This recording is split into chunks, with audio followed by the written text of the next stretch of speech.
अस्सलामु अलैकुम वरहमतुल्लाहि वबरकातुहू। उम्मीद है नाज़रीन इकराम आप खैरियत से होंगे। नाज़रीन इकराम, नाखून काटने का सुन्नत तरीका क्या है?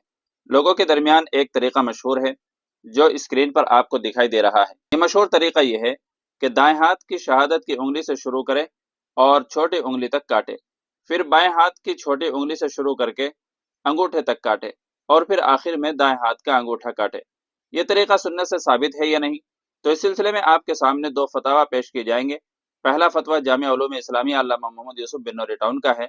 दूसरा फतवा एशिया का अजीम दीनी मरकज मादर इल्मी दारुल उलूम देवबंद का है। दोनों फतवों को गौर से देखिएगा ताकि मुकम्मल बात समझ में आ सके। और चैनल को अभी तक आपने सब्सक्राइब नहीं किया है तो सब्सक्राइब भी कर लीजिएगा और आखिर में वीडियो को शेयर भी कर दीजिएगा। तो चलिए पहले जामिया का फतवा देख लेते हैं। जामिया से किसी ने सवाल पूछा, नाखून काटने का तरीका क्या है? सवाल, नाखून काटने का सुन्नत तरीका क्या है? तो जामिया की तरफ से इसका जवाब दिया गया, हाथों और पैरों के नाखून काटने की तरतीब और तरीके से मुताल्लिक कोई भी सही रिवायत आप सल्लल्लाहु अलैहि वसल्लम से साबित नहीं है, लिहाजा किसी भी तरीके से नाखून काट सकते हैं। अलबत्ता अहादीस में आता है कि आप सल्लल्लाहु अलैहि वसल्लम दाईं तरफ से इब्तिदा करने को पसंद करते थे, इसलिए बाद फुक़हा व अकाबिरीन ने नाखून काटने की यह तरतीब नकल की है, जिसे सल्फ़ सालिहीन के पसंदीदा होने की वजह से मुस्तहब भी कह सकते हैं।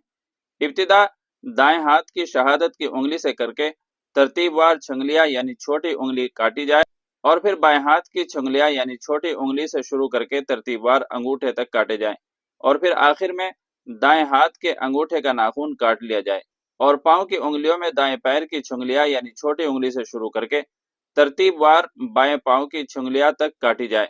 सलात मसूदी में है कि हाथों के नाखून काटने में यह तरतीब जो मज़कूर हुई है इस वजह से है ताकि इब्तिदा और इंतहा दोनों दाएं हाथ पर हो।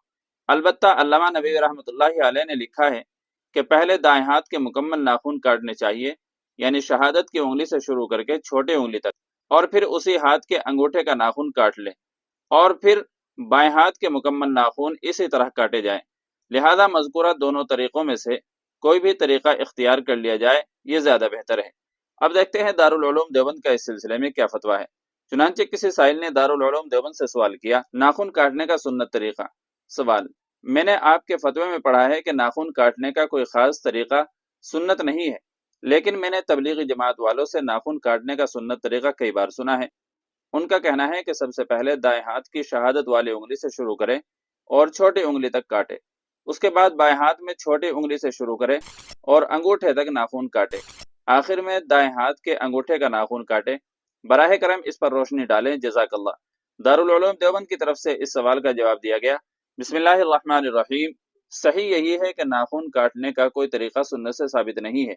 जो तरीका आपने तबलीगी जमात वालों से सुना है, इमाम गज़ाली रहमतुल्लाहि अलैह ने इहयाउल उलूम में इस तरीके को जिक्र किया है और इसके बारे में लिखा है कि यह तरीका सुन्नत है, लेकिन मुहक्किकीन मसलन हाफिज इब्न हजर, अल्लामा सयूती, अल्लामा इब्न दकीक अल-ईद, अबू अब्दुल्लाह अल-मालिकी, अल्लामा नबवी रहमतुल्लाहि अलैह की राय यही है कि नाखून काटने में सुन्नत से कोई तरीका साबित नहीं है।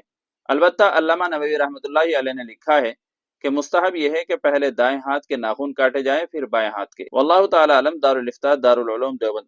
तो नाज़रीन इकराम, दोनों फतवों को सुनने के बाद मुझे उम्मीद है कि आप मसले को अच्छी तरह समझ भी गए होंगे। वीडियो अच्छी लगी है तो लाइक और शेयर जरूर कर दीजिएगा और चैनल पर पहली बार आए हों तो सब्सक्राइब भी कर लीजिएगा।